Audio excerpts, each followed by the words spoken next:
हे कृष्णा करुणा सिंधो दीनबंधो जगत्पते गोपेश गोपिका कांता राधा कांता नमोस्तुते तप्त कांचन गौरांगी राधे वृंदावनेश्वरी वृषभानुसुते देवी प्रणमामि हरिप्रिये नमो विष्णुपादाय कृष्णप्रेष्ठाय भूतले श्रीमते भक्तिवेदांत स्वामिनि नामिने नमस्ते सरस्वते देवे गौरवाणी प्रचारिणे निर्विशेषा शून्यवादी पाश्चात्य देशधारिणे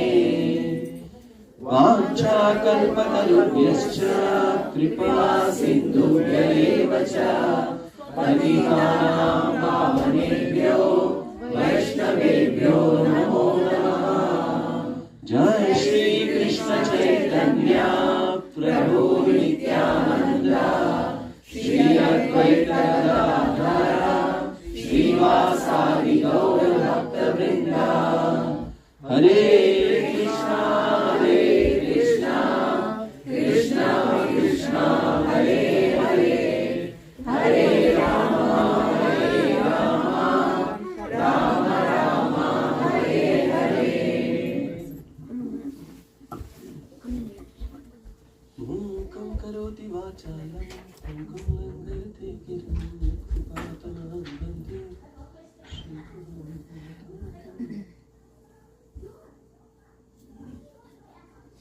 Hare Krishna. Happy Shivaratri, belated or depending on which time zone you are celebrating. We are very happy to see all of you. Thank you for choosing to celebrate your Shivaratri here with us. As we have more devotees, it's more joyful. So, thank you for coming. So today's session is a very interesting and very beautiful session.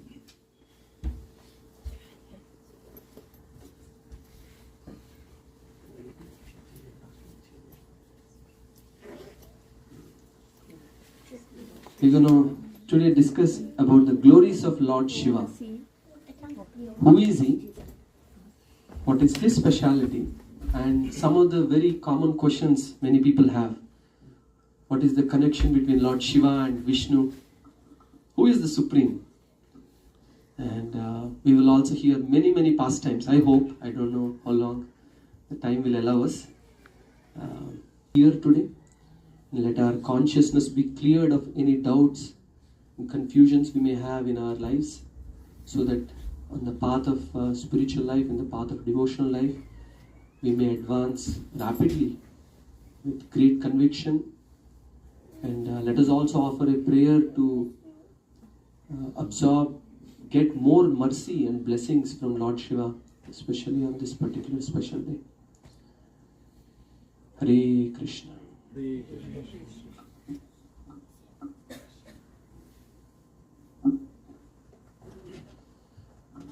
So I was going to ask,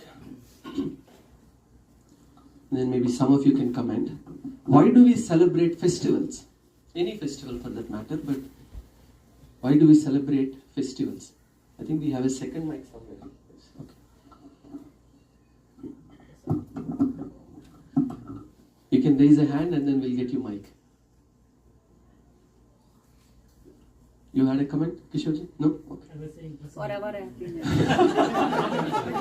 For those who couldn't hear, Kishorji's one word answer is Prashadam. It's a good answer actually. The word Prashadam actually stands for mercy.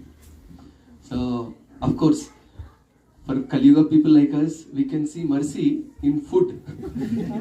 So, at least that much consciousness we have. We are very grateful that we are able to see God's mercy in Prashadam at least. But that is true actually. We celebrate festivals to attract mercy, to become spiritualized. Thank you, Kishorji, for giving us a profound answer. I think it's like to remember the people that we're celebrating. So like for example, it's like Shivaratri is for Shiva, Like you can remember without him. Because like otherwise, without festivals, probably won't remember about like the culture and everything. So, yeah. Very beautiful. Because in a busy day-to-day life, sometimes, especially in US, you go to the office. Ravindra, please, there is a lot more place here. So it's sometimes only in the evening you realize, oh, today is so-and-so festival. So like that. So it's very essential. Okay, any other comments? We have a lot more hands. Dhruva is mom. We are celebrating Closer, and I think it needs to be switched on. He is experienced. Dhruva is the master. So he knows. Okay, so it's victory and bad things we have to remember. And one more thing, we have to, for the future kids, we should not forget what's happening in the past. We are celebrating festivals, most of the festivals, and we are remembering all the gods. Very nice. The 2 points you mentioned is one, usually almost all festivals have some connection of good winning over evil. So by celebrating, hopefully we will also prioritize in our own lives and pray that we can also win over the evils within the minds that we have. So, and then the second point you mentioned is, of course, we'll be able to pass it on to our next generation. So we have a couple of hands here, and then we'll come back here. Yeah, so Maybe you can leave it switched on. yeah, so people gather on the festival days, so they can, I mean, they have a good relation of their siblings or the family members. So people gather together on the festival days. Very nice. We have a tendency to socialize. We are social animals after all. We might as well do it with a good cause. And in that process, when we keep God in the center, some of the differences seem to reduce anyway. So when we come together with a spiritual thing in the center, then it usually results in positive relationships. Sugandhiji. Hare Krishna. Hare Krishna. We welcome back both Kumarji and Sugandhiji back. Actually, it's so nice to be back here, especially here. So I really missed it. So yeah, every festival falls on certain day, like kind of a star, like not calendar day, but certain day, star day. Every festival day has its own significance, and like Vikramji said, in every festival we have a different tradition, and every festival we offer different food, right? Like for Ganesh Chaturthi we offer all steam cooked food, and Krishna Jayanti we offer all fried and the kind of like milk sweet, kind of like every festival has its own way of eating food, and every festival has its own way of celebrating. Like Diwali we celebrate one way, Krishna Jayanti we celebrate separately, Shivaratri we celebrate separately. It has its own reason for staying awake on Shivaratri. It's kind of a cultural thing, food thing, social gathering thing, and every festival day has its own significance. So that's the beauty of Indian culture. So rich. Thank you. Very nice. Thank you. Thank you for reminding us of more prasadam now. Okay.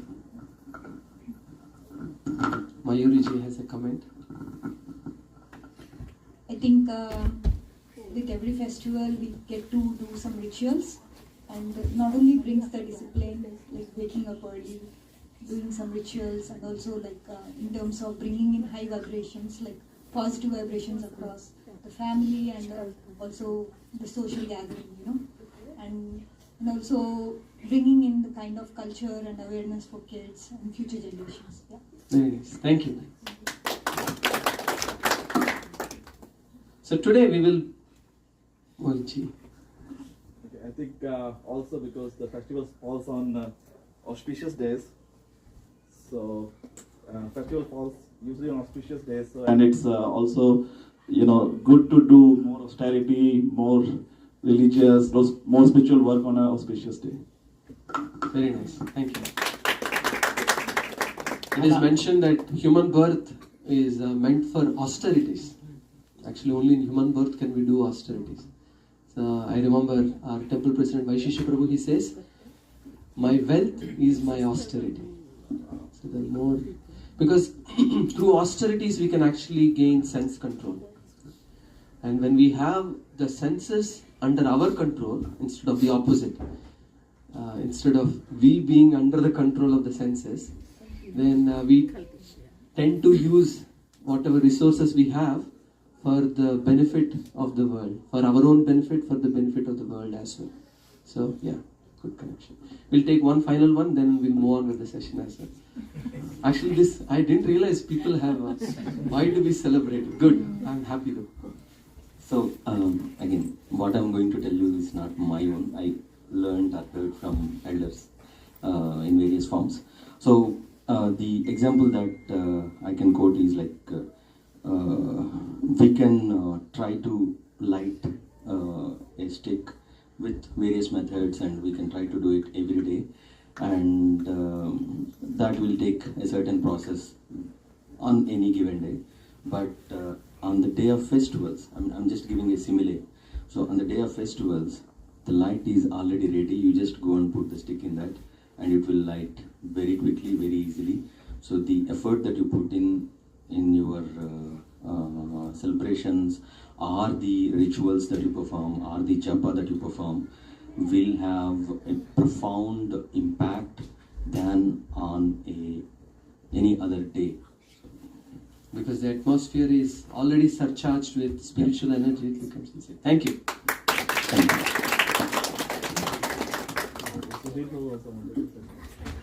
Okay. I just wanted to say the goal of the life is to be happy, and festival gives a better opportunity to be more happy. Very nice, actually.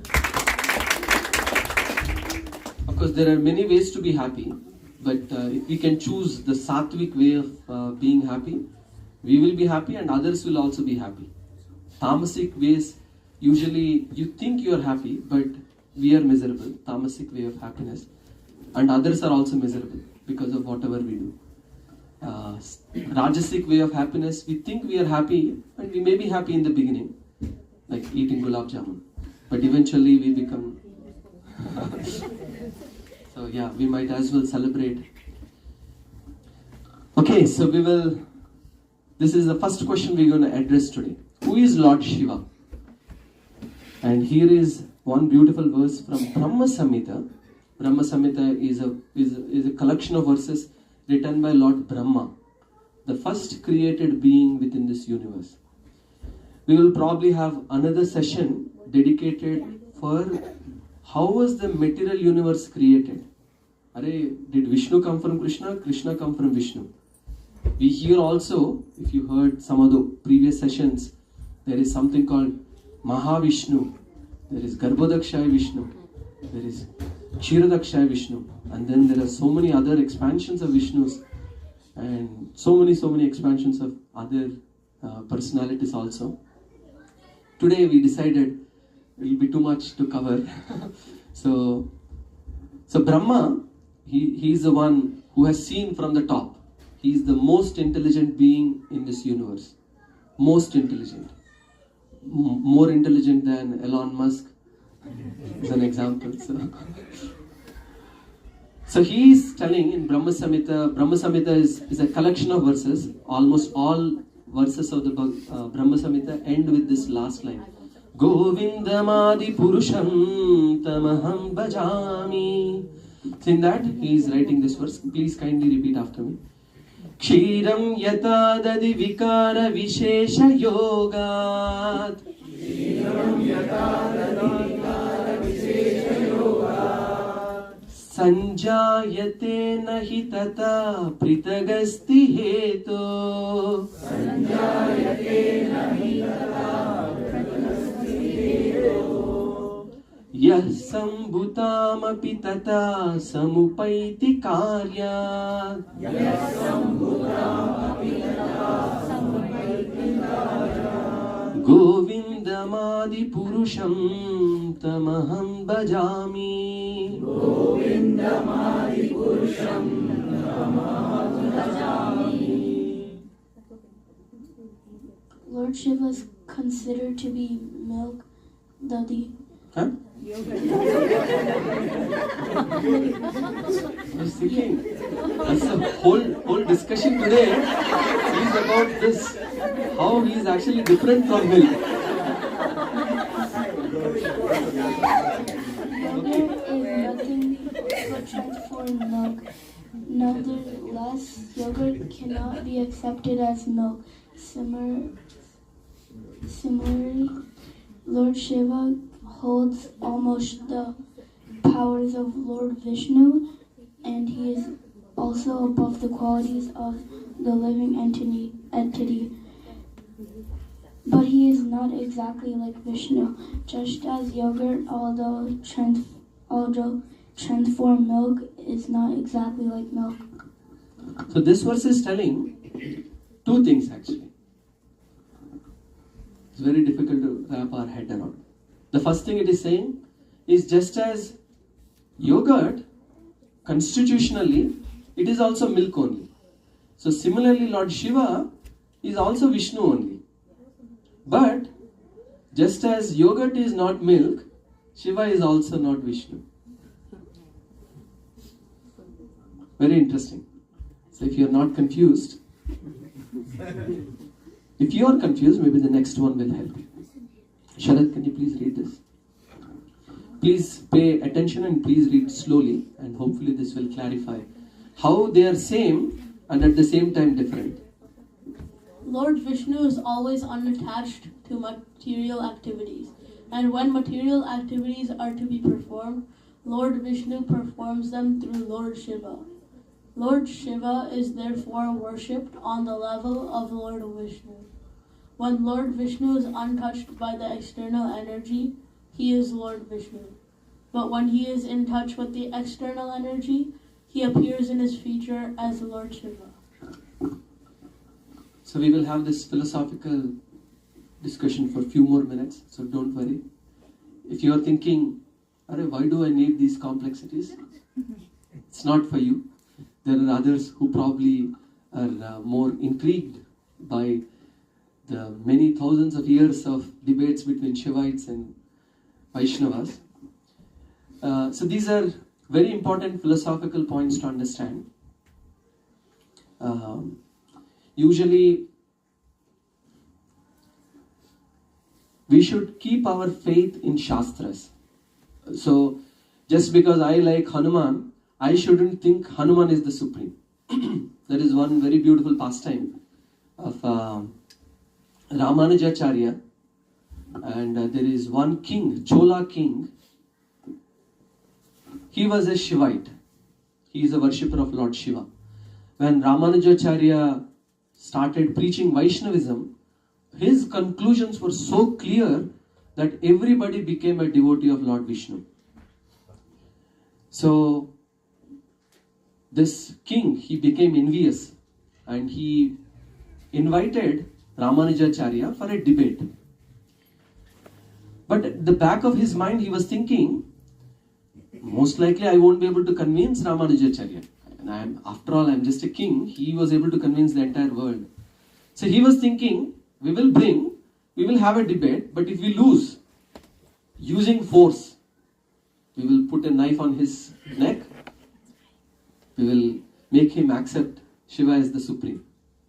So with that thought process, he invited Ramanujacharya.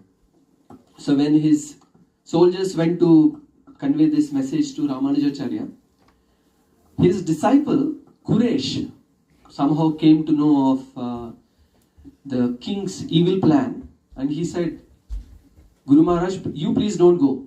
They are planning to harm you. So I will go as the sannyasi. You please stay back. And you please empower me that day I will be able to defeat them in the debate. So he wears the sannyasi dress of Ramanujacharya, and Ramanujacharya wears the white dhoti of Kuresh, and he stays back. So Kuresh, along with the soldiers, he goes to this Chola king, and they have the debate.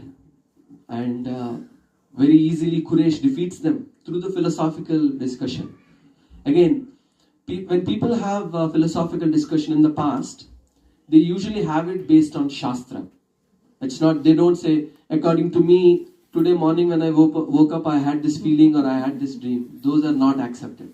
Just like we go to court here and we say, I think stopping means, stopping at the red signal means this. Judge will say, okay, please keep that definition in your own handbook. Please pay the fine.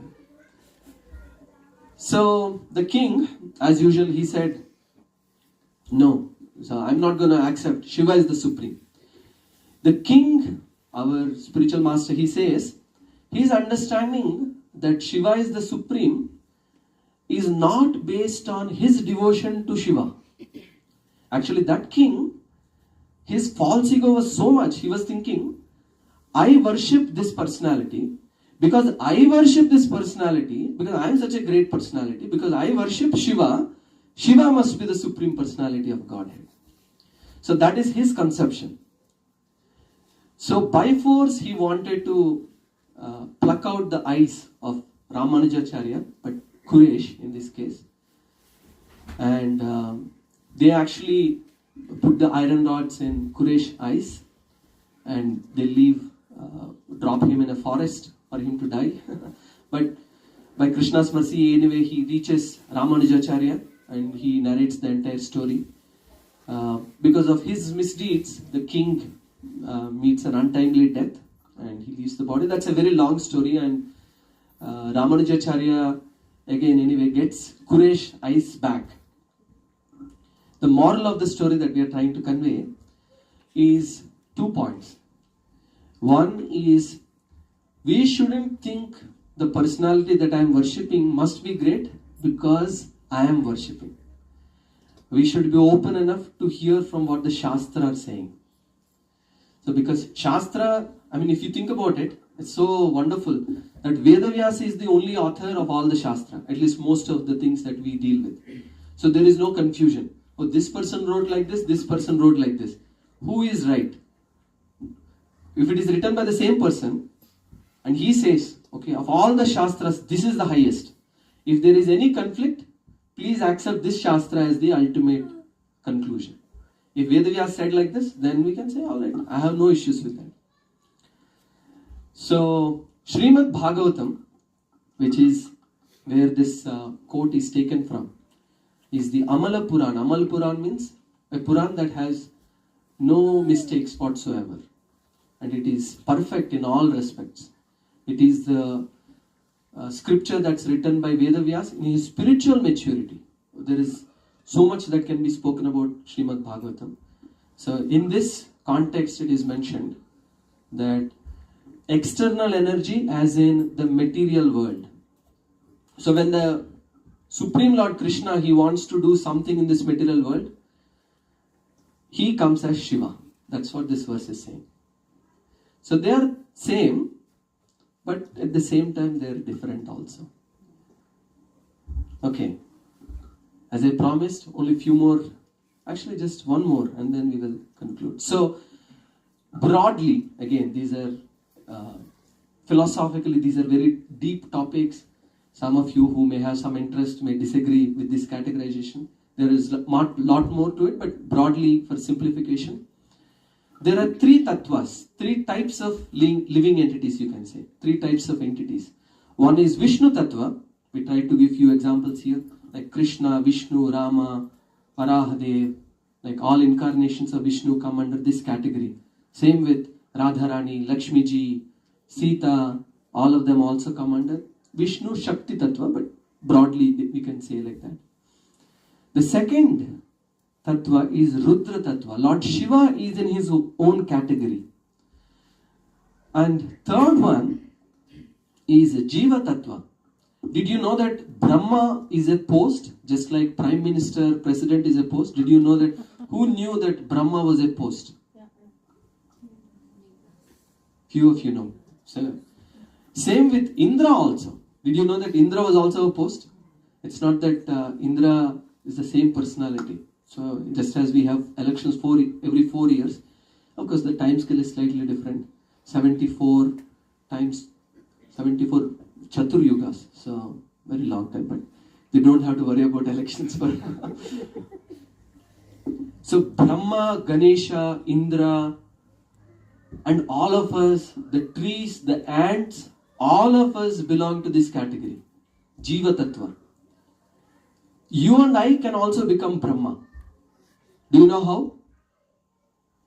If we live a sinless life for 100 lifetimes, no sins, perfectly follow all the Vedic scriptures as described, we will be eligible to become Brahma. Of course, none of us know all the rules also, so that we are disqualified by default.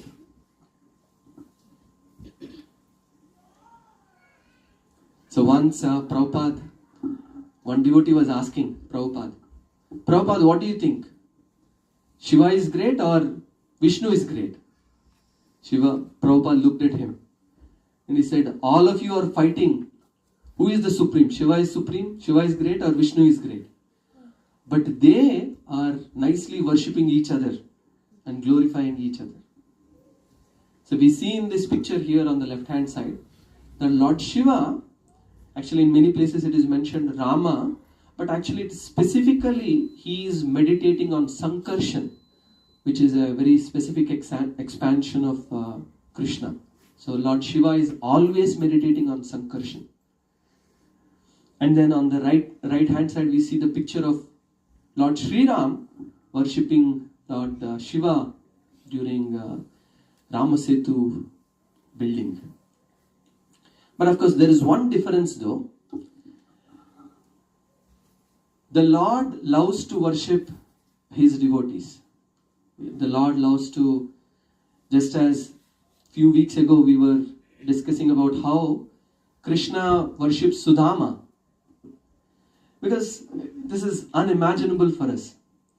We think being the master, getting service is where all the pleasure. That's why we are stuck in the material world, unfortunately. But the real pleasure, according to all the Shastras, is in selflessly serving. So it is mentioned there is an infinite competition between Supreme Lord and his pure devotees. Pure devotees want to serve Krishna, and Krishna wants to serve his devotees. And in that infinite competition, there is beautiful reciprocation between them. And then one final point, why, of course, when Lord Shiva comes into this world, he was given a very specific job requirement, so as to say.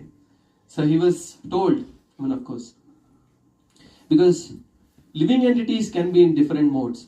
Sattvagun people, Rajasic people, Tamogun people. So Lord Shiva has a very specific job. He is supposed to uplift the people in Tamogun, somehow or other. Bhutas, Pretas, Pisachas, and so many other living entities who are in Tamogun. So they usually, so the way he dresses, the way he puts ashes, and all of that is so that he can preach nicely. So, okay. We are moving on to the second section of our discussion today, which is what is the mood in which we should worship Lord Shiva. As within ISKCON as an example, but broadly we as Hindus or Sanatan Dharma, which is what we all belong to, how should we worship? Should we worship Lord Shiva? Should we worship other gods? Should we worship? How should we worship? Please kindly repeat after me. Nimnaganam yata ganga Devanam achyuto yata Vaishnavanam yata Shambhu Purananam idam tata.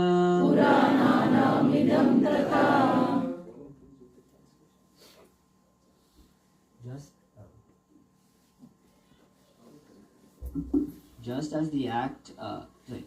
as the Ganga is the greatest of all rivers, Lord Achyuta the supreme among deities, and Lord Shambhu Shiva, the greatest of Vaishnavas. So Srimad Bhagavatam is the greatest of all Puranas. This verse is saying, out of all the rivers, Ganga is the best. We will actually discuss why Ganga is the best later. We have one pastime that connects Ganga, Lord Shiva, and Lord Vishnu. And among all Devatas, Achyuta, the Supreme, the Krishna, is the best. Among Vaishnavas, Lord Shiva is the best. And among Puranas, Srimad Bhagavatam is the best. So the mood in which we worship Lord Shiva is, he is the best of the Vaishnavas. He is the one who can tell us how to worship God, how to worship Vishnu. And he can actually facilitate, because he is so easily pleased. When we pray to him, he removes all obstacles in our path. Whether those obstacles be physical, mental, or it could also be philosophical, doubts that we may have, reprehensions we may have, all of that he will help clarify. So many times as we speak, people come and ask, I am a devotee of Shiva, but you guys are devotees of Krishna. So what should I do? We tell them, actually, Lord Shiva would be most pleased if you go to him and pray, Oh Lord Shiva, please kindly give me your most cherished object of worship, so I can also have similar mood. So you please reveal it to me. Or you can also directly ask, if you think Krishna is the supreme, please increase my devotion to Krishna. So we can ask like that. And in your own prayer, you will only have the experience of how your own Ishtadev, Lord Shiva, is helping you in that journey.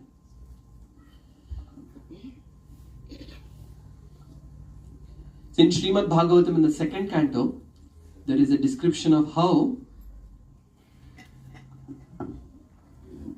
Brahma is born. He is actually born from a lotus. He is Swayambhu. He has no mother and father. He is born from a lotus. Of course, that lotus comes from the navel of Garbhodakshaya Vishnu. And Vishnu also gives him one specific job.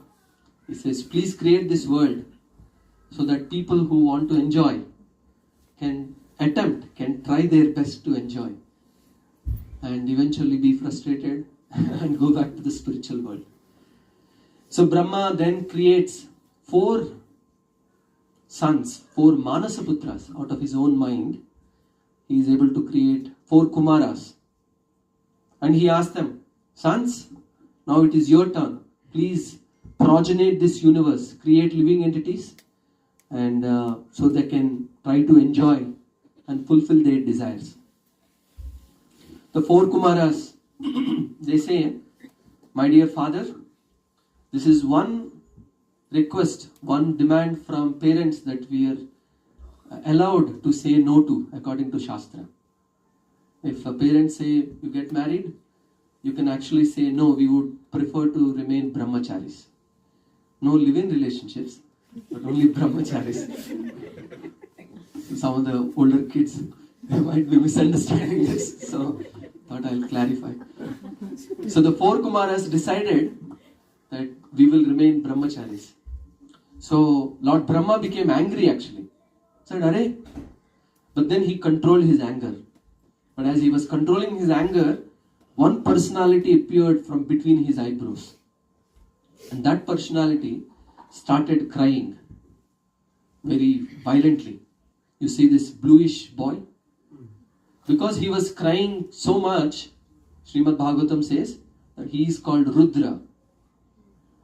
So Rudra asked, Brahma, what should I do? Please tell me, what should I do? So Brahma gives him 11 places to stay and 11 Rudranis. And then eventually Bhagavatam story goes on how Rudra is appointed as the god of destruction.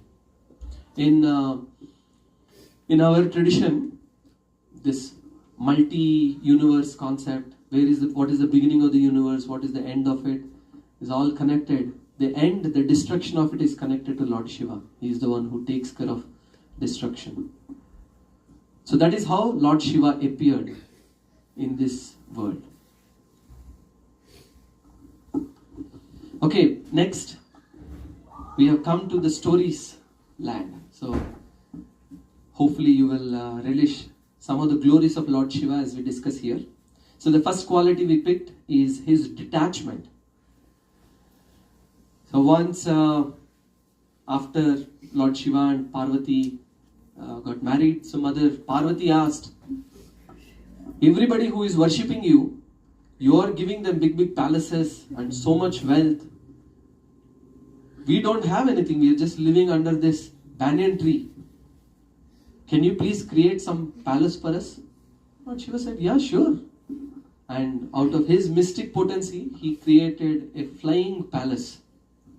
It was so huge that they were able to invite millions of guests as the housewarming ceremony. So they had a wonderful festival, and after many days of such festivity, as is the tradition, Lord Shiva and Parvati personally were giving them return gifts. In case if you are wondering where that tradition started. So all the guests, they came. So Lord Shiva and Mother Parvati, they were asking, what would you like? And they see, wow, such a beautiful picture of Krishna. I would like to have that. Such a beautiful thing you have here. So like that, whatever is the desire of the sadhus and the guests, they were giving. And they kept giving. The entire house, palace became empty. And then one last person was remaining. And Lord Shiva asked him, what would you like to have? The person looked around. Nice palace. I'll take this. Lord Shiva said, all right. He gave that palace to him. Mother Parvati and Lord Shiva came back and sat down. That is how their housewarming ceremony went. He is so detached that he is not really considering that place to be better or this place to be better.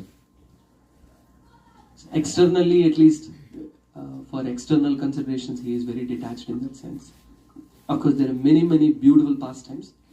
But the second quality we chose is tolerance. So there is one yajna that is taking place where all the gods were invited. Brahma, Lord Shiva. There is one Prajapati named Daksha. So originally, of course, Lord Shiva has always been a mendicant, never really had any house. He is to attract the people in Tamogun. He was wearing skulls, ashes, only dressed in 4 directions, meaning no dress, only of course has a lion cloth. But Brahma recommended to Daksha that he give his youngest daughter Sati in marriage to Lord Shiva. Daksha did not like Lord Shiva. He thought this is a crazy person. But he had good values. So even though he did not agree with Brahma, Brahma is by the way the father of Daksha. Kids, please listen to this story. So Daksha thought, even though I don't see, because I want to please my father Brahma, I will give my daughter Sati in marriage to Lord Shiva. And that marriage happened. And Sati, of course, she is an eternal consort of Lord Shiva. It's not that before this marriage, Sati never loved or never saw Lord Shiva. They are eternally Lord Shiva and Parvati or Durga or Shakti, whatever you want to call it. They are eternally consort of each other. So during this yajna, Brahma was invited. Who else was invited? Shiva was invited. Daksha was invited. Indra, Chandra, Varuna, all of them were invited. So Brahma was sitting, Shiva was sitting, everybody else was sitting. But it is mentioned, Daksha is such a powerful personality that he is as bright as three suns. He is so powerful and pious in his dealings. As soon as he entered, everybody stood up from their seats. Since we have been sitting for some time, we will also get up once. We will do that Gauranga Nityananda game once. Please stand up. Yes, this is how they stood up actually. So that all of us, we will together, we will say Gauranga, Gauranga, Nityananda, Nityananda, Gauranga, Gauranga, Nityananda, Nityananda. The right side says Gauranga, Gauranga, Nityananda, Nityananda, Gauranga, Nityananda, Gauranga, Nityananda, louder, Gauranga, Nityananda, Gauranga, Nityananda, Gauranga, Nityananda, Gauranga, Nityananda, Gauranga, Nityananda, Gauranga, Nityananda, Nityananda. They weren't doing Gauranga Nityananda. If they did, I think they would not have had that problem.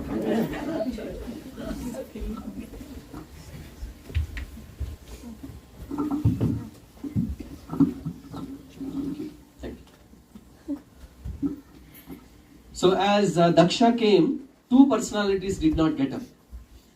Not talking about any of you in that yajna there. So Brahma, who is the father of course doesn't have to pay respects to.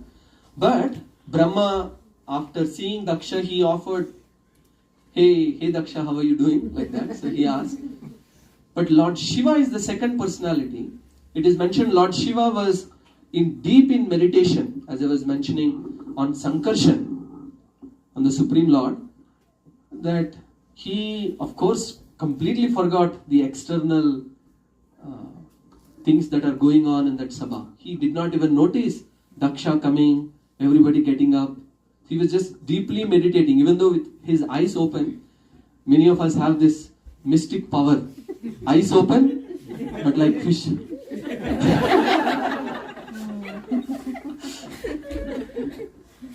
But of course, Lord Shiva has a different application of this. So, but this made Daksha angry. He was thinking, he is my son-in-law. He does not respect me.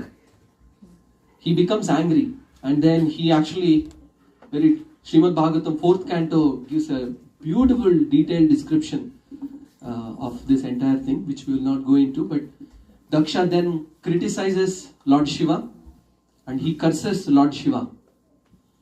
Lord Shiva, even though there are two chapters, Daksha is continuously criticizing why you are always applying ashes, you are in the association of Bhuta, Preta, Pishacha.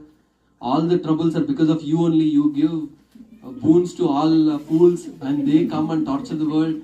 So, but Lord Shiva is very tolerant. He just patiently listens. He doesn't speak a single word. And he knows that this yajna is being conducted for the benefit of the whole humanity. So he leaves peacefully from there.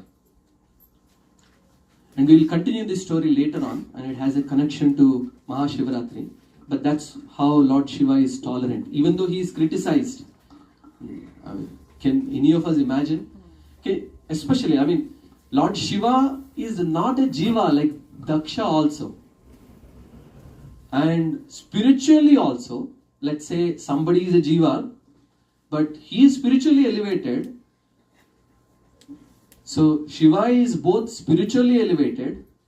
He is not even the category of Daksha also, but still, for the sake of greater good, he decided this is not the time to do anything. So he just tolerates. Here is the third quality of Lord Shiva. Austerities for service. Many of you might know at least the high level picture.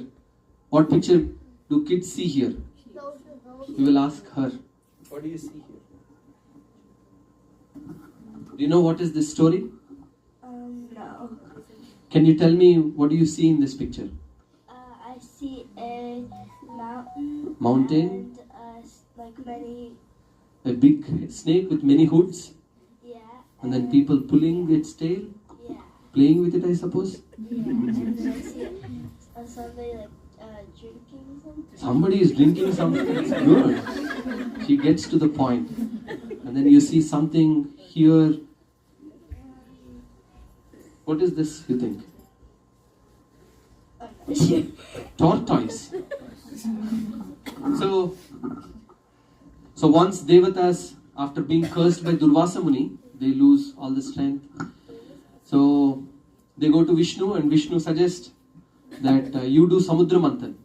Of course, Vishnu could have given them strength or Amrit straight away, but because working is purifying. So he said, okay, all of you go and do Samudra Manthan. And he recommends, get a mountain, Mandara mountain. So all the demons, demigods, they go and they are trying to bring some Mandara mountain to Milk Ocean. And in that process, many demigods and demons die. They were not able to lift. Again, they come back to Vishnu. Vishnu says, all right.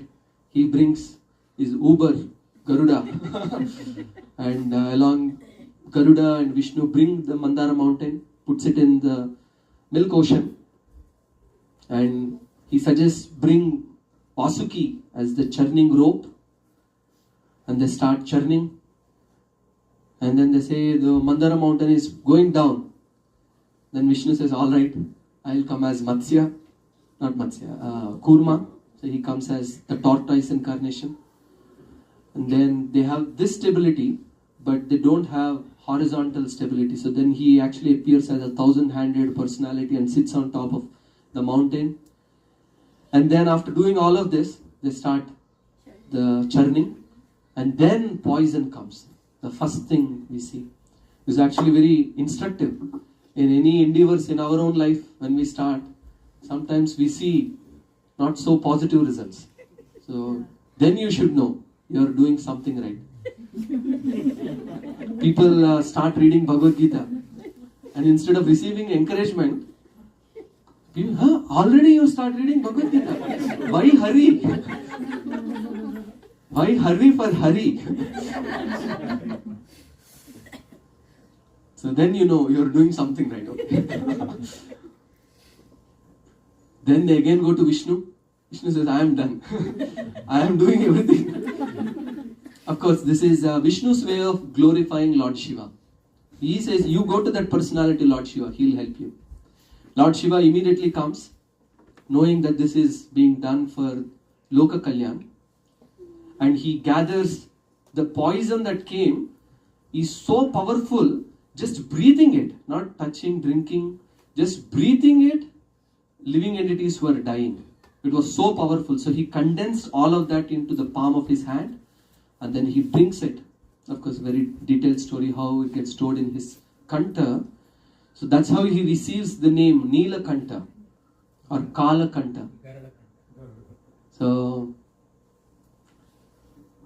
of course, our spiritual teachers, they also give additional explanation. Because Krishna is non-different from his name. And Krishna is also bluish in color. And Lord Shiva, in his kanta, he is always chanting, Hare Krishna, Krishna Krishna, Hare Hare, Hare Rama, Rama Rama, Hare Hare. So he is called Neela Kanta because the bluish boy is in his kanta all the time. Because Krishna is always in the kanta of Lord Shiva. Lord Shiva is called Neela Kanta. They say like that. Of course, both are true. Here is another quote. Can one of the kids read? You wanted to read. Just as the poison drunk by Lord Shiva became his ornament, the difficulties we endure for others become the jewels of our character. Garanga Darshan Prabhu. Thank you. So just as the Neela Kanta actually decorates Lord Shiva, it doesn't trouble him. Similarly, when we accept voluntary difficulties for the benefit of others, that those difficulties actually become an ornament in our spiritual journey. So all glories to all of you, whoever do any service selflessly, it is eternally for your benefit. Okay, here is the fourth quality. Lord Shiva only sees good in others. There is a very beautiful pastime once. One thief, he came to a Shiva temple during the day, and he saw that the Shiva Linga is being worshipped by a golden cup on the top, golden bell or something like that. So he thought, very nice, I will come in the night and steal it. So when nobody was there, somehow he was able to enter the temple and the Garbhagudi, and then he looked around, and this is very tall, high up, he couldn't reach it. He looked around for a ladder, he couldn't find anything. He then saw the Shivalinga. Thought, okay, alright, I will use the Shivalinga. So he got on the Shivalinga and then was about to reach the golden bell. And as he was about to catch it, Lord Shiva appeared. Push! The thief immediately jumped down. I'm not stealing anything, I'm not stealing anything. Lord Shiva said, you are my greatest devotee. Steve was thinking, what? I came to steal something from him. Why is he saying, I am his devotee? Then Lord Shiva says, people come and they offer water on me. People come and they offer milk. They come and put honey. And they come and offer bilva patra. But you came and you offered your whole self to me. Because he was standing on the Shivalinga. Then as soon as the thief heard this, he thought, this personality is not ordinary. And his heart completely transformed. Whatever impurities that were in his heart completely were transformed, and immediately offered obeisances to Lord Shiva and became his devotee for life.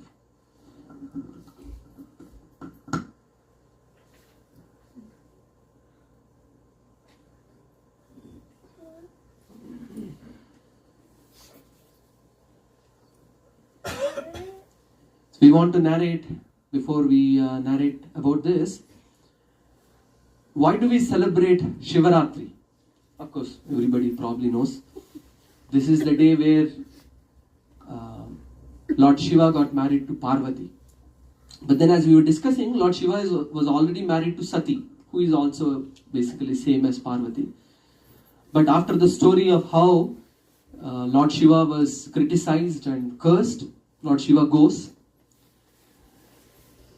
There was a second yajna, again that Daksha was conducting, and this time he deliberately did not invite Lord Shiva. He invited everybody else but Lord Shiva and naturally Sati also, his own daughter. But Sati, seeing the whole paraphernalia, so many aeroplanes going there, everybody dressed up so beautifully, she was thinking, "Hooray, wow, such a beautiful atmosphere.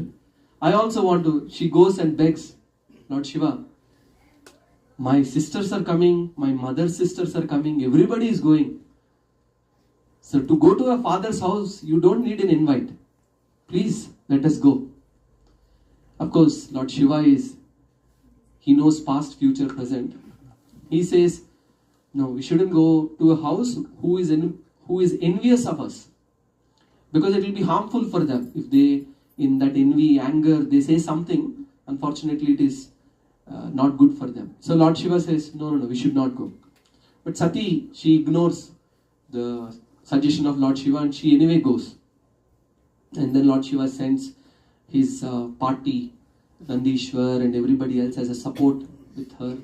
She goes and there she receives a cold reception. She gets a cold reception. Daksha doesn't talk to her, doesn't even see her. So naturally she is little disturbed, even though her mother and sister, they were welcoming and giving her gifts. Usually the nature of mind is that you have 100 things that are working in your life, one thing not working, the mind goes there only. So Sati, she wasn't looking at all these other things. She's thinking, my father Daksha, who, by the way, Daksha's favorite daughter is Sati, until she got married to Shiva. So now he wasn't even talking. So then, and then later on, she sees that Shiva wasn't respected as part of the yajna when they were offering prayers and all that. So eventually, Sati decides that Lord Shiva calls me Dakshayini, the daughter of Daksha. So anytime, when I go back, anytime Lord Shiva calls me Dakshayini, I will remember that I am a daughter of an offender, of a person who offended the greatest personality ever to live on this world. So how can I live knowing that I allowed this whole thing to happen and I could not do anything? So she invokes the fire element in her and she sacrifices her body, because she says, I don't want to be in the body given by an offender like you. And she gives up her body. And then the story continues how Veerabhadra was created. He chops off the head of Daksha, and then Brahma and all the demigods go to Lord Shiva. They pacify him. Lord Shiva comes and he says Daksha is needed for the whole thing to go on. So he installs the goat head, a goat head on Daksha's body. And that story continues. Meanwhile, Sati takes birth as the daughter of Himavan and Menaka. And there is another parallel story of 4 demons. Tarakasura, which everybody knows. Simhaguna, Surpadmana. Shriyan was helping me with these names earlier, so wherever he is, we offer our gratitude to him. And Ajamukhi. So these 4 demons, they are devotees of Lord Shiva. In name only, by the way. So they actually worship him. And when Lord Shiva comes, they ask, we could be killed only by your Shakti or your son. But Lord Shiva is not married. He wasn't planning to get married. So he said, all right. And then he goes back and he is deeply in his meditation. Meanwhile, these 4 demons were creating a havoc in the universe. So as these 4 demons were creating havoc, Parvati was born. She became a little older. So Indra wanted Sati or Parvati to again worship Lord Shiva and get married. Narada Muni goes and tests Mother Parvati, and he encourages her to do austerities and worship Lord Shiva so she could marry Lord Shiva. So she goes to forest and starts that. And meanwhile, Indra sends Kamadev to Lord Shiva, because Lord Shiva doesn't respond to Mother Parvati's prayers, because he is praying to his Ishtadev. So he is so deeply absorbed, he doesn't know that these 4 demons that he gave boons to, they are creating havoc in the universe, nor is he attentive to the prayers of Parvati. So Indra sends Kamadev to shoot an arrow, and everybody knows this pastime. And Lord Shiva opens his third eye and burns Kamadev. And then it is mentioned the Shapta Rishis, wanting to test Mother Parvati, they actually go to Parvati and say, Kamadev is dead now. So without love, how will Lord Shiva get attracted to you? Mother Parvati says, do you think Lord Shiva is influenced by lust, anger, greed and all this? He is beyond all these modes. I am worshipping Lord Shiva so that I could become his obedient servant. So Lord Shiva doesn't need the influence of Kamadev to be impelled to marry someone. So like that Mother Parvati says, satisfied with her answer, the Saptarishis bless her and they leave. And eventually the marriage of Lord Shiva and Parvati takes place, and how Kartikeya is born, and Kartikeya in turn kills Tarakasura and all these other demons. So that is how Shivaratri is celebrated, because of course, as you see, so they came together as Sati and Parvati, and for the sake of pastime and for teaching all of us many, many lessons, they again got separated and again came together. And these are all wonderful pastimes that we can all meditate on Shivaratri. Okay, so the last section of our discussion today is pastimes of Lord Shiva with Krishna. Just as Lord Shiva, he is very happy when we worship him, when we discuss about him. But he is more happy, just as a mother, for example. She is happy to take selfies, but she is more happy when she is taking selfies with her kids. So similarly, Lord Shiva also is like that. He likes to be recognized with his own Ishtadev. So there are many, many pastimes that happen. So here is one of them. Everybody knows Vaman Dev? Please raise your hands if you know. So, okay, then I'll be very quick. You know the story of how Bali Maharaj, he was a great devotee, but he was born in a demoniac family. So he conquered all the many worlds, not all 14, but many of the 14 worlds. And Vaman Dev took birth to ask for 3 pieces of land from Bali Maharaj. Bali Maharaj says, "Oh Brahmana, I can give you much more than this." Bali Maharaj says, "No, 3 is enough for me." Bali said, "All right, fine." And then as soon as he promised to give 3 pieces, then Bali Maharaj grew in size. No, not Bali, Vamana grew in size. Thank you for keeping me honest. So as Vamanadev grew, Bali wasn't thinking, "Oh, I made a mistake." Actually, anyway, it's a long story. So the first step, he covers the entire earth. And when he raises his second step to cover the remaining part of the universe, it is mentioned that the material world has 14 planets. And all the 14 planets are within several layers. So when Vamanadev raised his hand, so it's like a football. This material universe is like a football. And this football is floating in an ocean called Karana Ocean. So when Vamanadev raised his foot, it is mentioned he put a hole in that football universe, in our universe basically. Not on ozone layer. Talking about, you can't see this, very big. People might be thinking, I thought that's CFC gases, no? No. So then when Vamanadev put a hole to the universe, the causal ocean washed the feet of Vamanadev and flow into the universe as Akasha Ganga. So all the demigods, they worship this Ganga as Charanamrit of the Supreme Lord, because it washed the lotus feet of Vamanadev. So that's why Ganga, as I was mentioning earlier, is pure, because it is considered to be Charanamrit of the Supreme Lord.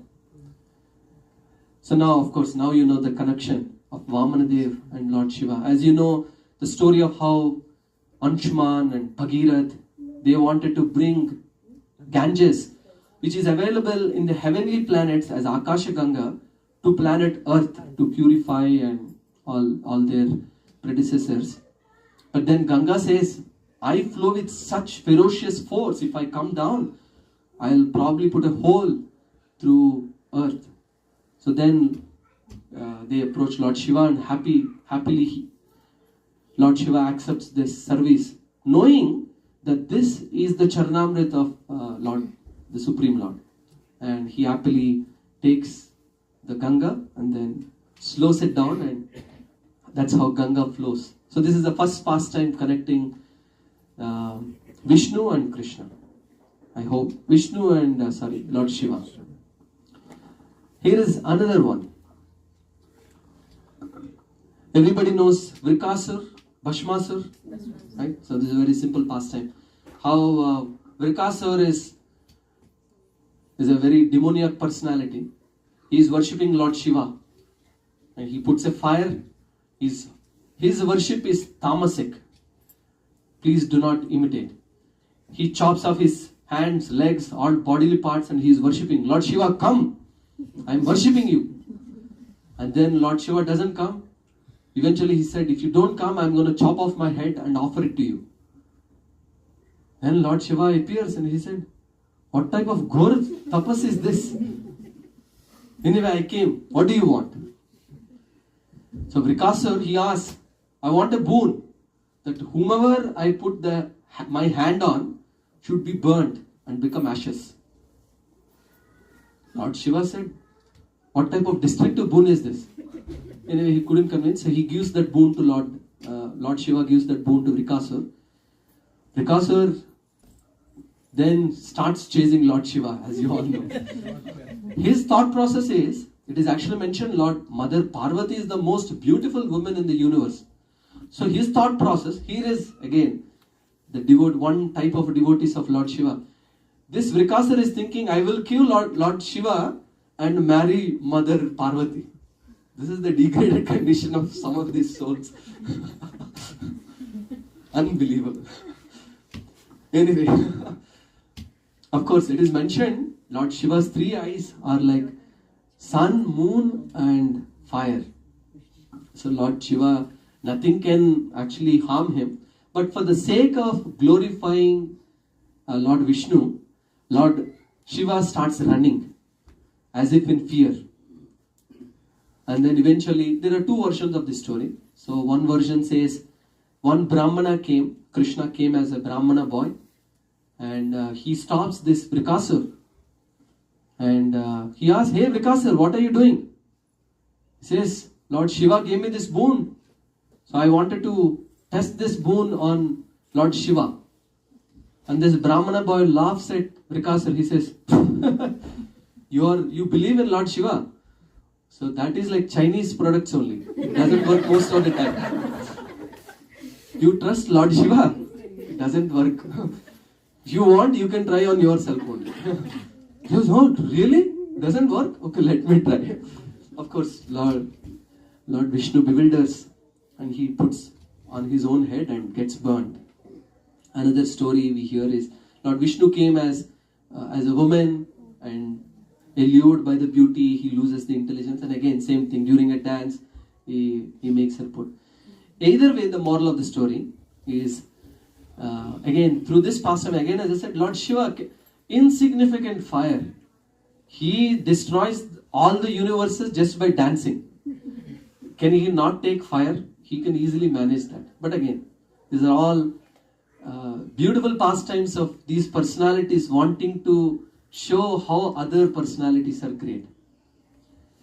There was one topic I wanted to cover, but I thought it will be too much here today. We will talk about this some other time. There are Puranas for people in 3 modes. There are Puranas also for people in Tamasic, Rajasic and Sattvic. So some Puranas were the Tamasic Puranas describe Lord Shiva as the supreme personality of Godhead. Lord Shiva is the supreme personality of Godhead. So it may be a little confusing for some of you who may have heard those pastimes. Rajasic Puranas describe Lord Brahma as the supreme personality of Godhead. And the Sattvic Puranas describe Lord Vishnu as the supreme personality of Godhead. And then Lord Shiva himself gives a conclusion. When there is a conflict between these 3, which should be accepted and all that. So maybe in another session we will cover this. So in case if you are wondering, some of these contradicts what you heard in your childhood or some other source. Here is a third pastime connecting Lord Shiva to Lord Ram. So it is mentioned in Ramayana, Lord Shiva once is meditating and he smiles. And Mother Parvati asks, why are you smiling? And Lord Shiva says, my Lord, my Supreme Lord, he wants me to appear as Hanuman to assist him in his pastimes. Mother Parvati says, wonderful, I will also come as your wife. Shiva says, I have enough trouble. No, he doesn't say like that. That's my joke. So he says,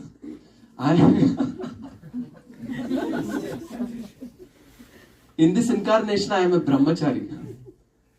So I can't take you there. So Mother Parvati says, no, I want to come. I will come as your tail. So that's why we hear many pastimes in childhood of Hanuman. He wasn't able to control the tail. Later on, Shriyan was telling me, the tail itself kills one demon by putting a mirror in front of that demon apparently. Tail is the cause of that sitting in front of Ravan. So Mother Parvati also plays many a role in Ramayana also. So they together come and serve and do Leela in Ram's pastime.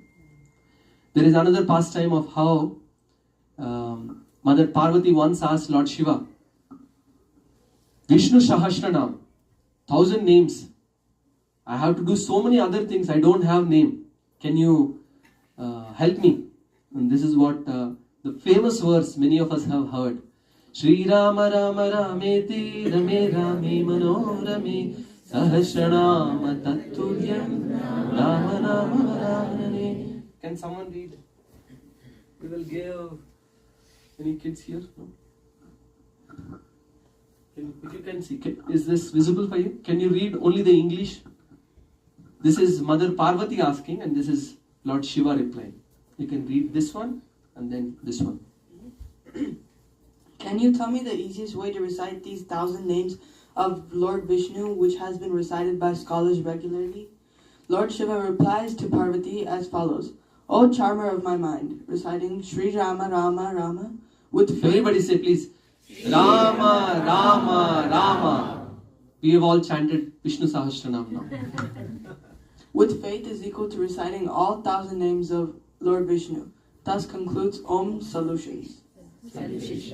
So this is coming from, again, as we were discussing, we don't take everything just nilly-willy. Somebody puts a comment in Facebook and we like it. So it's not like that. So this is all authorized by Shastra. Last two pastimes and then we will wrap up. So this is a pastime coming from Nandagam in Vrindavan. So Vishnu or Supreme Lord Krishna appears in Vrindavan and he is performing pastimes. So Lord Shiva develops a desire. Lord Brahma went and he took darshan. Everybody is going. It is mentioned the 4 hills in Barsana are the 4 heads of Lord Brahma. So Lord Shiva also wanted to go there and take part. So he goes and he knocks on the door. Bhavati Bhikshandehi. Of course, he doesn't go in his original form. He covers up a little bit as a sadhu. But his voice and all that bewilders Mother Yashoda a little bit. She was thinking, Arey, my Kanna, this. So anyway, she comes and they give him some dakshin. Lord Shiva in the form of sadhu, he says, this is not the bhiksha I want. I want to see your Lala. Mother Yashoda says, no, my Lala, there is little lightning. He comes and hides behind me. Somebody scolds him little bit. In soft voice, he cries. Your voice, if he hears, you have snakes all over your body. You have ashes. Oh, no. I don't want. Please go away. Please take this dakshin. Please bless my Lala and go away, please. Lord Shiva says, no. How can you say like that? Mother, I have come from a long distance. Please, give me darshan of your Lala once. Mother Yashoda, very adamant. She said, no. No means no. So, Lord Shiva disappointed. He goes. When we went to Vrindavan, we went to this temple where Lord Shiva actually goes and he meditates on the Supreme Lord. He was thinking, oh, Krishna, please, you have come to this world. I would love to have your darshan. And he was meditating like that. As soon as Lord Shiva leaves, Now Krishna starts crying. And Mother Yashoda gives milk, ghee, butter, all sweets, place, whatever they are doing. Krishna doesn't stop crying. And eventually Purnamasi comes. She's like the doctor or old woman who knows everything. She says, did anyone come from morning and their desire not fulfilled? Mother Yashoda remembers, there was one dangerous looking sadhu who came. He insisted on seeing our Lala. But I sent him back. Purnamasi says, that's the mistake you made. Please bring him. And they go searching and eventually they find and they bring. And he starts running and he comes. And of course, there is a very detailed pastime of how Lord Shiva says, then Yashodamai is putting Krishna in her lap, not giving to Shiva. Shiva then develops a desire, I also want to hold him. And then Shiva says, you want good future for your son? He says, yes, yes, then give it to me. Let me see his palm and tell what. Anyway, so, and then Lord Shiva develops a desire that he wants to become the hill on which Krishna resides. And that's how the Nandagam, the picture that you see on the right, it's on the top of a hill. Very steep hill, steep steps if you take. But of course all these austerities are worth it. The temple on the top is very beautiful. So that is another pastime. And one final pastime of Lord Shiva with Lord Krishna. So once there was one imitator Krishna, his name is Paundraka. He writes a letter to Krishna saying that, hey, you imitator Krishna, I am the real Krishna. You stole my real Sudarshan. Please give me back my Sudarshan. So this is what Paundraka writes to Krishna. Can you imagine, like he's telling, you have my original Sudarshan, please give it back. Krishna sends that Sudarshan.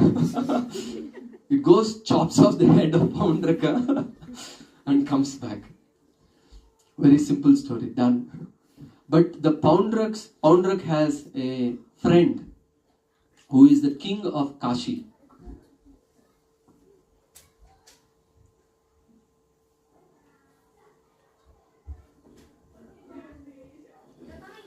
So that Kashiraj, he is a devotee of Lord Shiva.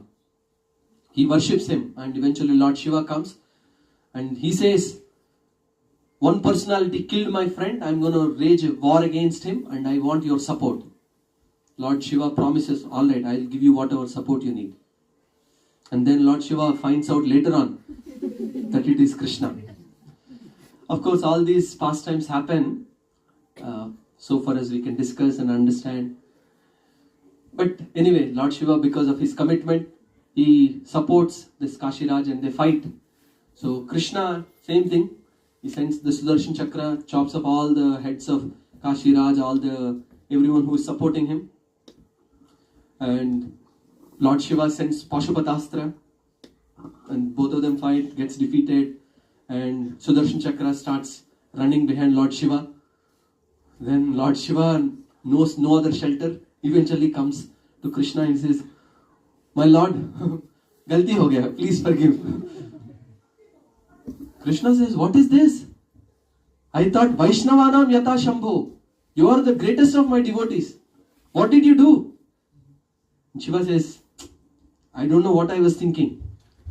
Please, for me to remember that I am your servant always, please give me some post near you. So Krishna says, alright, there is a place near Nilachal, now known as, anybody knows Jagannath Puri? Anybody from Odisha have been to Jagannath Puri? Knows Jagannath Puri? Jagannath Baladev Subhadra Maharani ki Jai!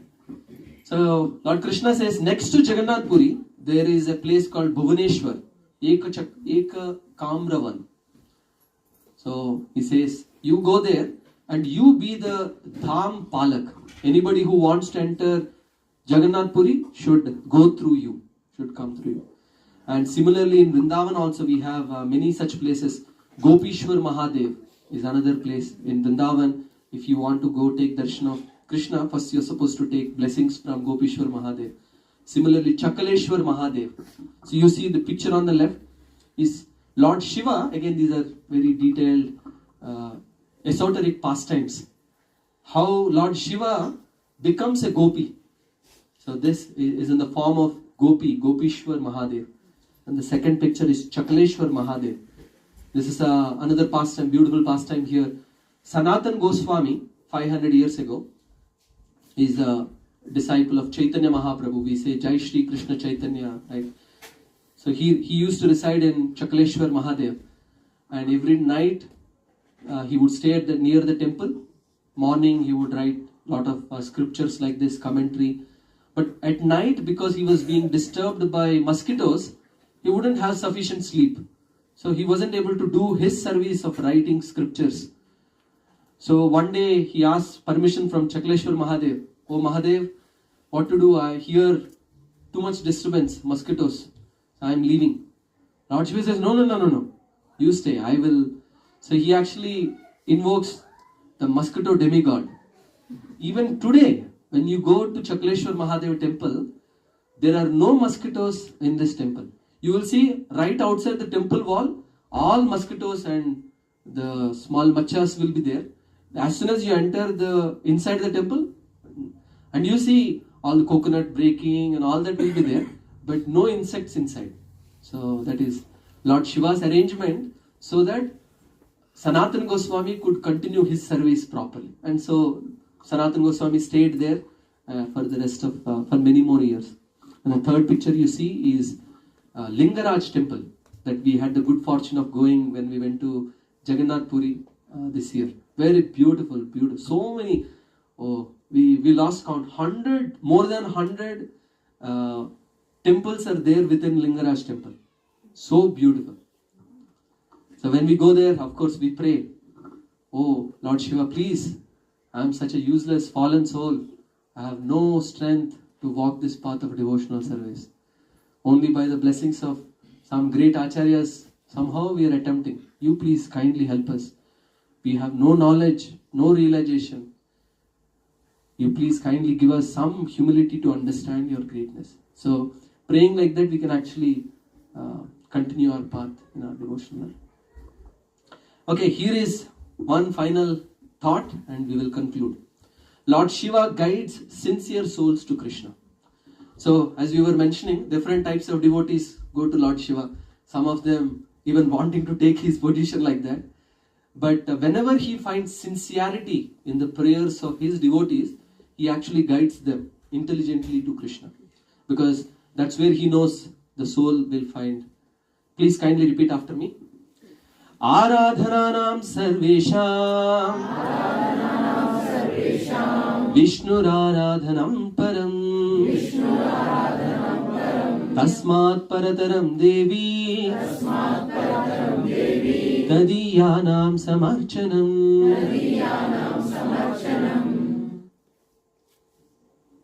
You want to read?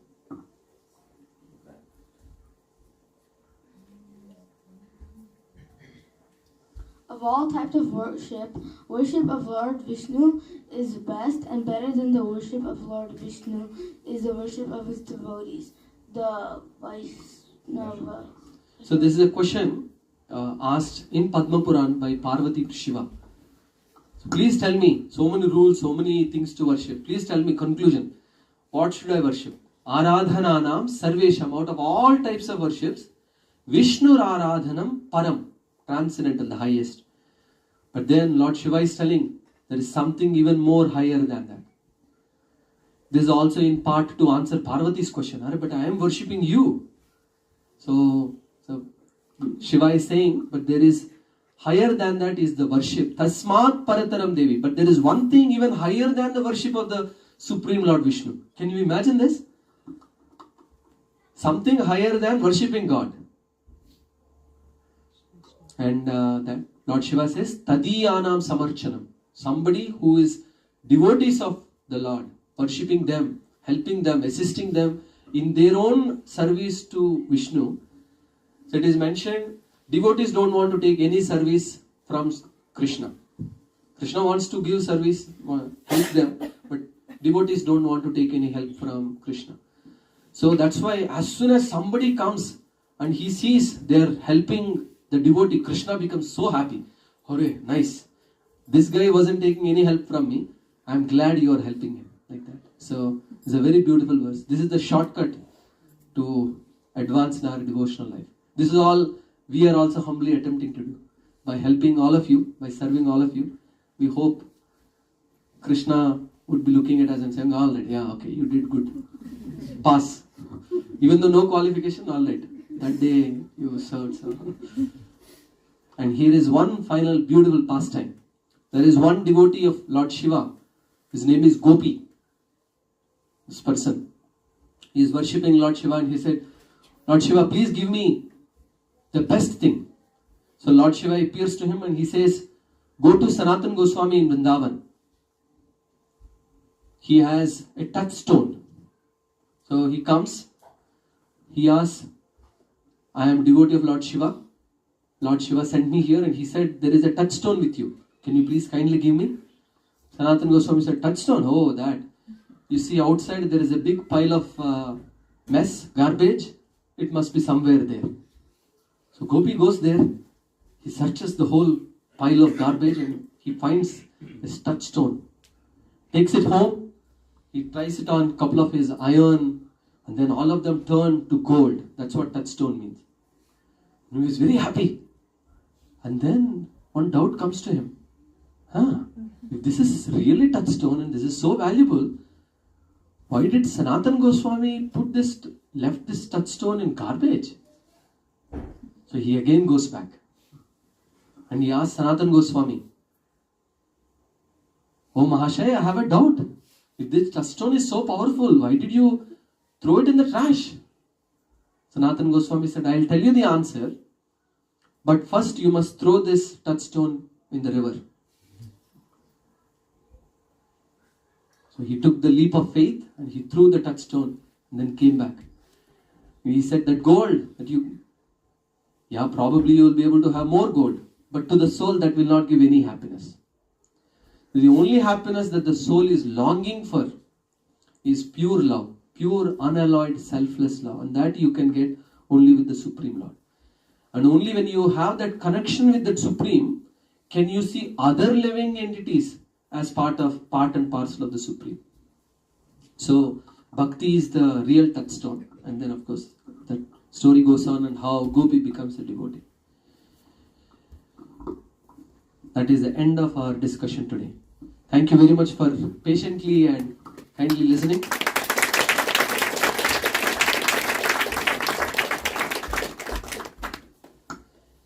We'll take 3 reflections as is our tradition. So we'll take one from here, one from here, one from here. So we'll start from here. Can you pass on? Anyone who did not speak so far, we would appreciate.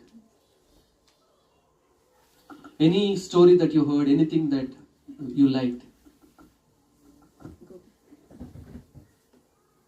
I like the way you said, like when we go to temples, what we can wish for the upliftment of our spiritual life and for giving us good direction to follow that path. That was a very good point you have. I mean, you should not ask anything else. That's the best thing we can ask for. Yeah. Anything else we ask is asking trouble only. And also, I liked the picture of Lord Shiva and Vishnu sitting on that tree. So beautiful. Krishna arranges Lord Shiva. Mercy, actually. I saw this picture yesterday only. I thought it was so beautiful actually. In the material world, out of false ego, people think my God is great because I am worshipping and we are fighting. They are transcendently, happily, joyfully worshipping each other. Okay, we'll take one from this section.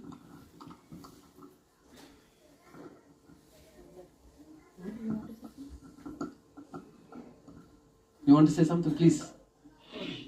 You can sit there and tell. No, I like the story about like the robber that was like trying to steal the bell, and then standing on the Shivalinga. Shivalinga. Very nice. We'll give both of them. We'll take one reflection from this section. We'll come when a new person is done. Anyone wants to share from here? Anything that you liked? Any takeaway point? Okay, we have an enthusiastic person sitting in the front. Why not give it to him? Mike? I like the story of like when they were training the ocean of milk. Like I've heard it before, but like I really like the story. Yeah, you'll really appreciate the 6th canto of Bhagavatam.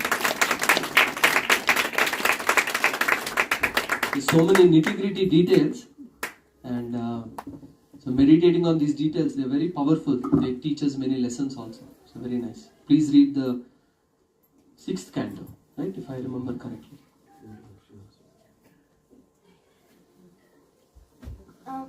I just like him. I also like that story.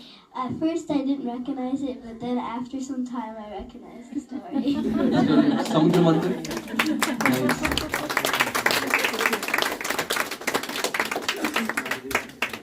Bhavani Mataji, guys.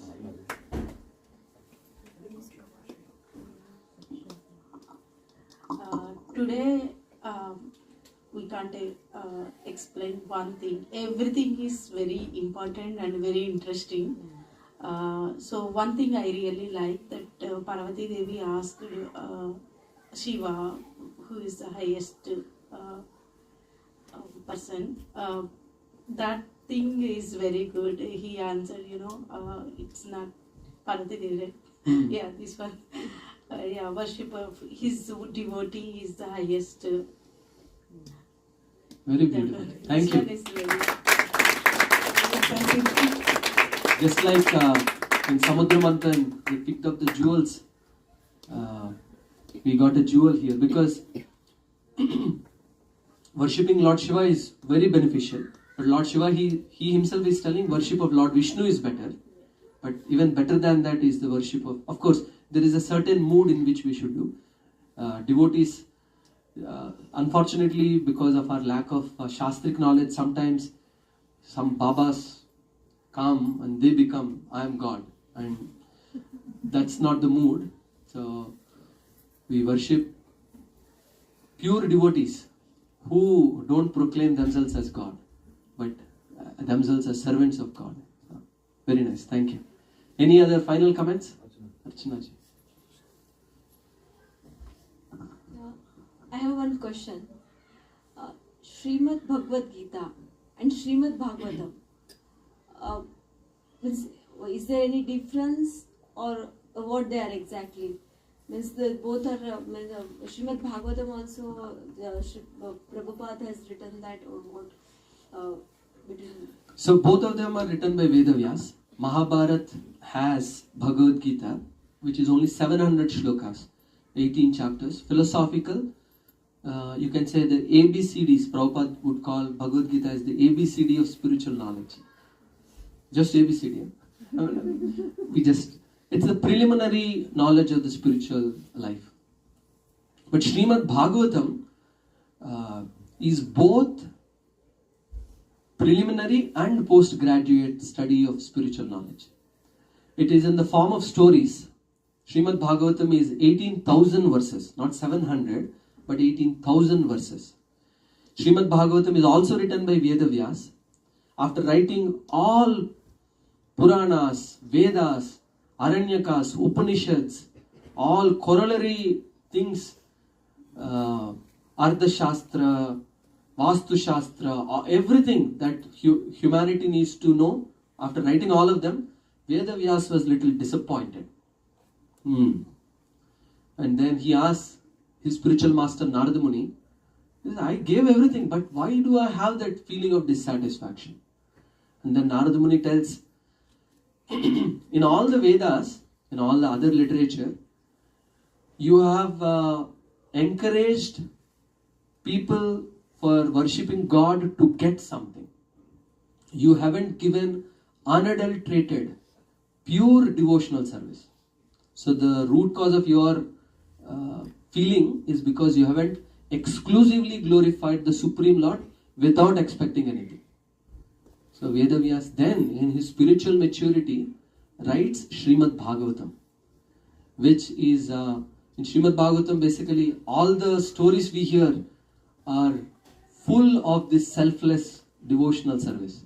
How devotees are going to the extreme to please the Lord, and Lord is also going to the extreme to please his devotees. So Srimad Bhagavatam is written by Vedavyas, same personality, in his spiritual maturity, 18,000 verses, very big.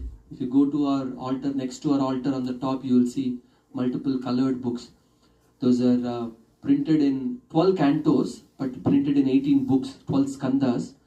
The Dashama skandha, the 10th canto, is the Pastimes of Lord Shri Krishna. So each canto has different. So Samudra Manthan, for example, is described in the 6th canto. 7th canto describes about Lord Shiva pastimes comes, and then also Narsimhadev pastime comes. 4th canto has the pastimes of Lord Shiva, Daksha and all that. So each canto has different. 9th canto has the pastimes of Lord Sri Ram, like that.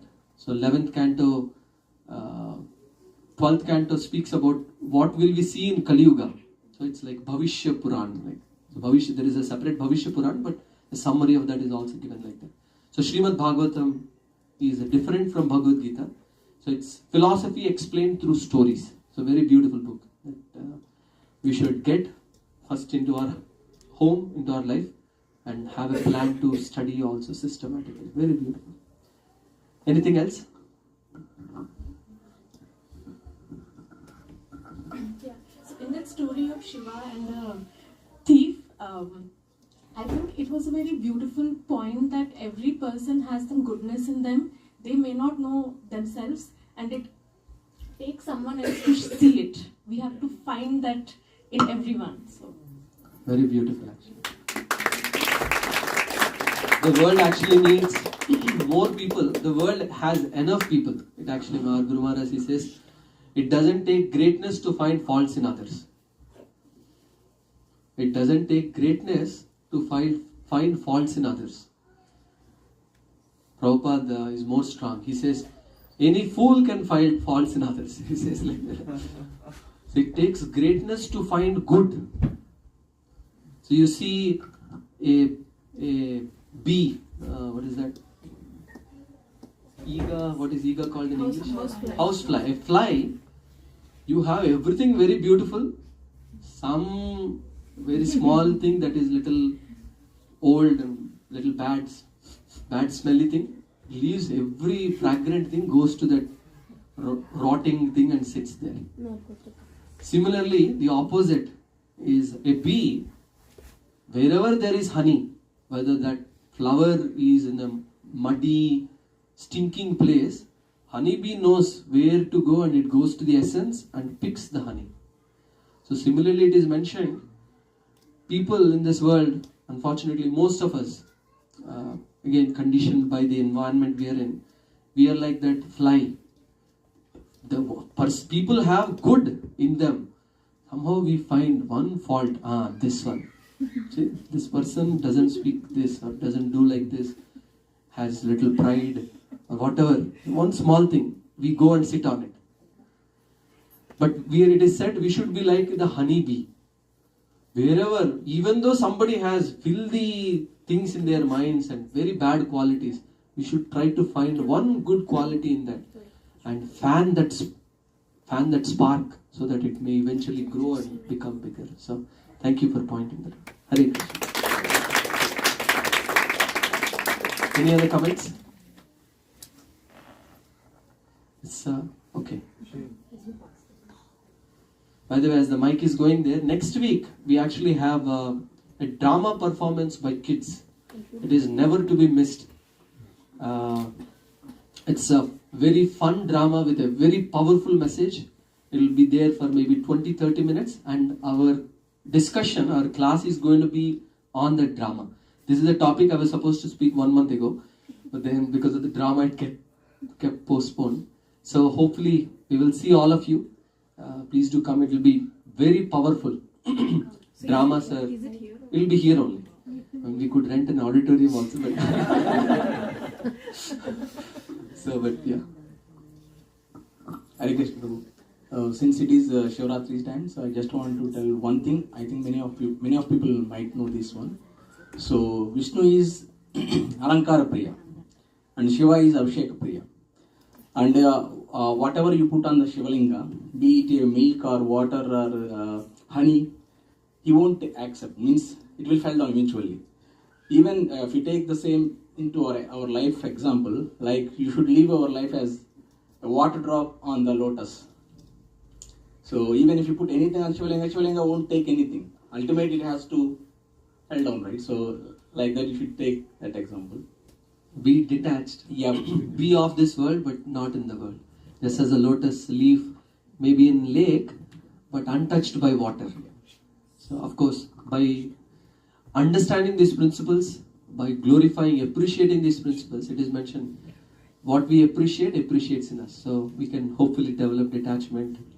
Thank you, Sri. And coming to today's session, it's quite nostalgic feeling to me, at least because it's been so long time. When I was a kid, I used to read all these stories or heard from my grandparents and all.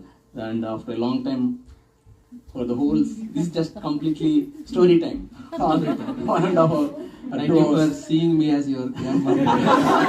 So yes, either by TV or by from grandparents, of course, be it Dakshayagna or Ksherasagar Madanam or Bhagirath Prayatnam, so many stories today. It's really great. At least for kids, they might have. You actually mentioned the way to celebrate the festival. Yeah. Unfortunately, in India, in my childhood, I remember any festival means holiday for us. But that day, usually some recently released movie would come. Our whole planning for the festival is that, today I'm going to watch this movie. Nice. And then on Shivaratri, I remember the whole night they would play some movies or the other. So it's a somewhat perverted way to celebrate the festival. The way to see Lord Shiva, the way to worship Lord Shiva is actually, it is mentioned when we go to the deities and stand, you go and see the Lord. They said, what can you see with these two dabba eyes? You say, nice. They put tilak today, nice. Green dress, very beautiful. Or we'll see, too much water they are pouring, so much is wasting. Like that. So, it is mentioned we are not supposed to see with our eyes. We are supposed to see with our ears actually. So that's why it is beneficial when we hear the stories and somehow. So, thank you, Srinaskar. We will conclude here.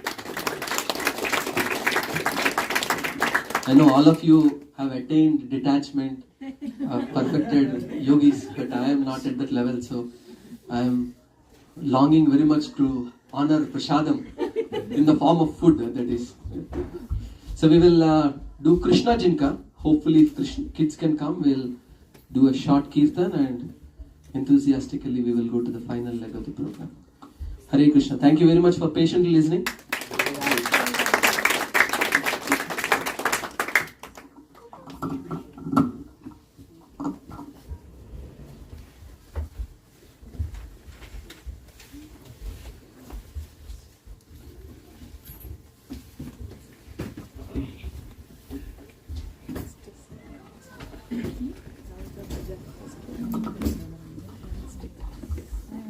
I hope someone went inside to call the kids.